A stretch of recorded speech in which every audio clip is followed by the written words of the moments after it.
Most of us spend many hours training chess from opening to middle game and even the end game. We keep in mind the plans, strategies, and patterns, and even tactics to achieve playable and even better positions. But don't you agree that there's nothing more frustrating than having a superior opening and middle game only to commit a seemingly minor inaccuracy in the end game that cost us to lose a game?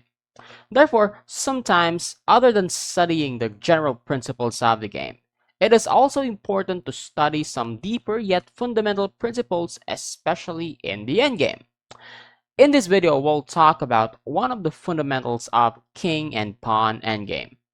Tournament players often hear terms like checking distance, the short side of the board, the long side of the board, and Karstead maneuver, but few really know what they mean. Well, these terms boil down to critical endgame principles. Let's call it short and long side of the board. In this game, black to move, he needs to decide how to prevent checkmate. Apparently, white threatens to mate black with rook to b8, and that will be checkmate, right? So one option, rook to d1 for black, is not a good idea as it leads to losing king and pawn endgame. Because after rook to b8 check, black is forced to play rook to d8, and after the exchange of rooks, white will simply play king to f7, and his e-pawn will promote. So, for other options, black is forced to move his king to either d8 or f8. But how is he going to make the right decision in crucial positions like this? Now you may pause the video and try to analyze which side of the board will black move his king into. Okay, first, let us set the stage. In this position, we will divide the board into two sides. The king side is the short side of the board since there are only 3 files to the right of this white's pawn. The queen side is the long side of the board since there are 4 files to the left of this pawn for white. Listen, if black moves his king to the short side of the board, which is by the way the correct choice, so congratulations if you said king to f8, move to short side of the board. Now, with king to f8, he will be giving his own rook enough distance to annoy white king with checks from the side. So white plays a rook b8 check, king g7, and if white plays king to d6 with the idea of pushing his pawn forward, then black could play a rook to a1. Now this is the very reason why black decided to move his king to the short side of the board, so that his rook could move to the left side, which is the long side of the board, and create some checks from that distance. Now if white becomes aggressive and plays e6, then black plays a rook to a6 check. After king d7, still check at a7. King c6, rook to a6 check. Now take note that white can't play rook to b6 because after the exchange of rooks, black king will simply capture this e-pawn. So he needs to move somewhere and being tied to his e-pawn, and after some more checks, there's no progress for white. And this game will end in a draw. Let's go back. If white does not push his pawn forward, then simply play rook to b6, guarding the 6th rank. Now, black could simply play king to f7. If after e6, then king to f6. Now, if he becomes careless and plays e7, then after rook to d1, white king is forced to move away from the d file, and this e-pawn will fall. So if not pushing the pawn, how about king to d7? Then this is the same story of checking distance. Rook a7 check, king d8, rook to a8 check, king c7, rook a7 check. Take note, there's no rook b7 because this pawn will fall. So he needs to move to go back to d6, and black will just play rook to a1 and continue to look for that opportunity to create some checking distance from afar. So let's go back. So after rook to a1, for example, after king to g7 rather, if white will not step this king out of the e file and place a rook to b7 check, then king to f8. If king d6, then rook to a1. Now, it's going to be the same story as before, and we know that there will be no progress for this e-pawn, and the game will still end in draw. If after king to g7, and white will immediately move his rook to b6, okay, still guarding the 6th rank, black could play king to f8.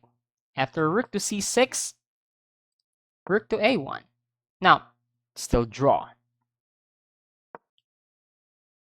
After rook b8, king g7, and white instead plays rook to e8. Now, which is a better move, by the way, the idea is actually to guard this e pawn. If white king moves away from the e6 square, and this pawn is being protected as it moves forward. Now, still rook to a1.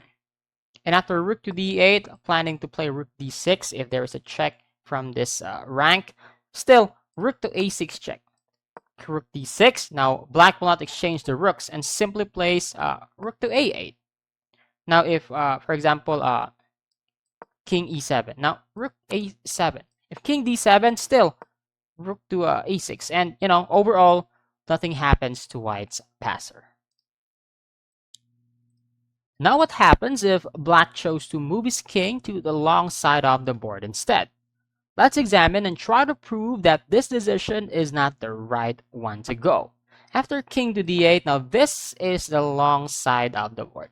White will play rook b8 check, king c7, rook e8. Now remember this move. The purpose of this move is to protect this pawn as soon as the king moves away from the e file. And for black, actually, rook to a1 will not work because this king here for black is going to interfere with the checks from the left side of the board. So black is actually forced to put his rook to h file instead. In fact, white could simply play king to f7 and there's no check from the 7th rank. So black could try rook to f1 check, and after king e7, this pawn will move forward and progress, and this rook is forced to move to h file. Now, the problem with the h file is that is the short side of the board, and creating checks from that side will allow white's king to attack black's rook. So, for example, black will not waste his time going to, a1. So after rook to e8, black will simply go directly to h1.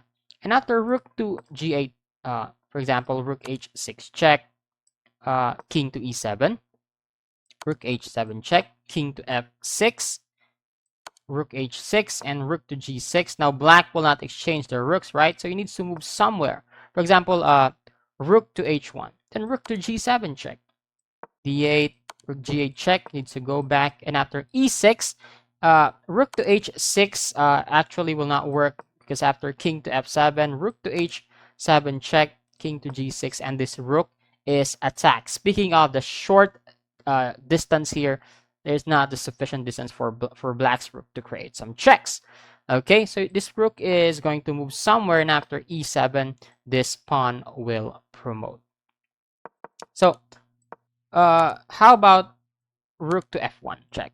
Still king to e7, and after rook to h1, white could just clear the path for the king to attack this rook actually with rook to g2. And after rook to g7 check, he could play king to f8. Rook h8, he could play king to g7. And after rook e8, king to f7. And white's king is able to easily shuttle between an attack on black's rook and the defense of this pawn here. And, courtesy of lack of checking distance for the black rook. In fact, this is already winning for white. And this pawn is unstoppable.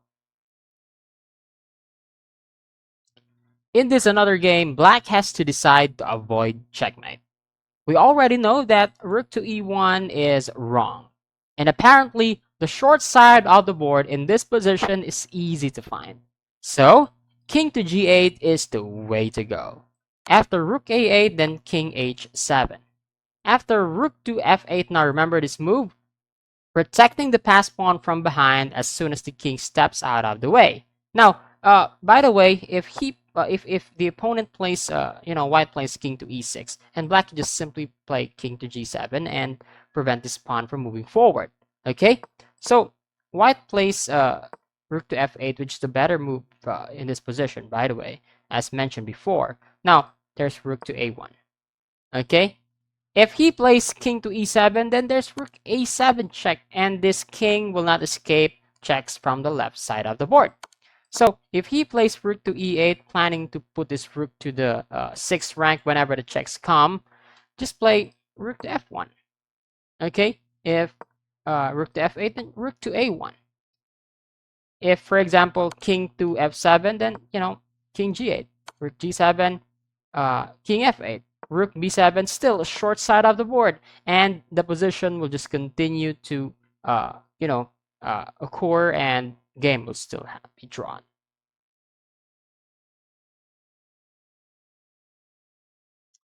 Now, there are situations where this principle may actually not work. For instance, in this position, we all know that black should play king c8, and he correctly moves to the short side of the board. However, this is not sufficient for a draw here, as black's rook does not have the h file at his disposal, and the distance from the g file to the checking distance here to the king and to the pawn is actually too short. I'd like to present that this defensive procedure only works if there is a distance of at least 3 files between the king, with the side of the pawn, and the defender's rook. So white plays rook h8 check, king b7, king d7. Now, rook c7 for black will not work because after king e6 and black's rook transfer to the g file, then there is d6. After d6, rook g6, king e7, rook g7, king f6, and if this rook tries to stop the pawn, king e6, and this is winning for white. So let's go back. So instead of playing rook to c7, he goes rook g1. Then white plays d6. Rook g7 check, king e6, rook g6, king e7, rook g7, king f6. Now, rook d7, still same story here, king e6, and the pawn will progress. Now, we already know that moving to the long side of the board is losing, right? So, for the sake of curiosity, if black plays long side of the board, king e8, then rook to h8, king to f7, king d7, rook to a1, d6, rook a7, king c6, rook to a6, king c7, rook to a7, and this rook is attacked. I'd like to show you another scenario. With the knight pawn, unfortunately the short side is too short. If black moves his king to the short side of the board, which is a8 square, obviously that's going to be checkmate. So black is forced to actually switch to the long side of the board and therefore lose the game. Because after king to c8, white could play rook h8 check, king d7, rook to b8. Now remember this move, remember this pattern? Again, the purpose is to protect this passer from behind when the king steps out of the file. So after rook b8, there's rook to b2, for example, king a7. Now this rook b8 move makes sense, right? So king c7, b6 check, king c6, rook c8 check, king b5, b7. If rook a2, then king moves to b8. King b6, then rook c1. If black seeks to find some annoying checks from afar, rook b1 check. If king c6, then there's this little tactic here with rook to a1. Okay, he can't go rook to h8 check because whatever happens, this pawn will promote, right? And there's check from the c file.